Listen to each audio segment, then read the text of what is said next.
in the course of your investigation, dito po sa LTO issued license ni Henry Alcantara at ni Bryce Erickson Hernandez, did you discover any irregularity? Wala po.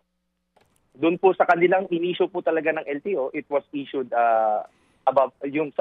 according to the process po, Manong Ted. Okay, attorney, I hope you don't mind ha. Opo, meron lang po ako ibibigay na informasyon sa inyo.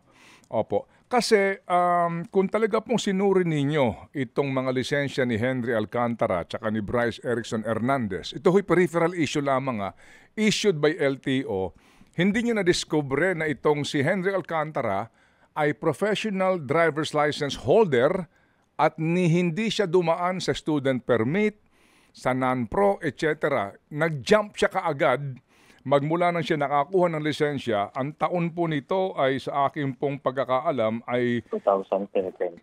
Opo, nakita ho ninyo, 2007 po. Base po sa kanya pong, sorry po, 1989 po. Yes. Base po sa kanyang code.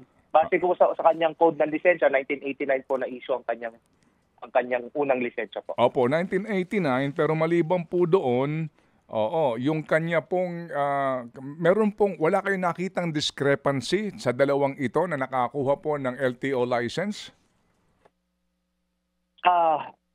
Nung nag-computerize na po kasi tayo, Manong Ted, since 1989 po na issue yung kanyang lisensya, hindi ko lang po sigurado yung proseso kung paano po yung pagkuha ng lisensya noong 1989. Pero since nag-computerize po tayo, yung mga data po na issue, inilagay na lang po yan dito sa ating computerization which we started 2003. Opo, kasi po meron discrepancy kaagad doon sa kanya license number and first issuance date.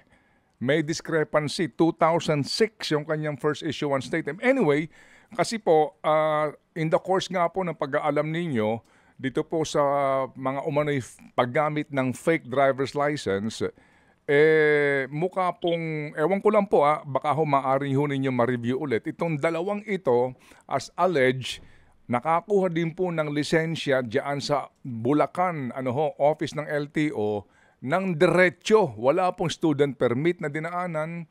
Si Ginoong Alcantara, nag-professional kaagad daw po na hindi mo lang dumaan sa NAMPRO. May ganun po mga issues na ang sinasabi po ng mga taga-LTO Kung mamarapatin po ninyo, attorney. Opo, maraming salamat po, Manong Ted, for raising that. Iyaano po namin, pong re-review ulit, titignan po natin ulit, taking into consideration po ito pong information from you. Maraming salamat po sa malaking informasyon na po ito, Manong Ted. Mga kapatid, brothers and sisters, saan ka pa? Dito na tayo sa totoo.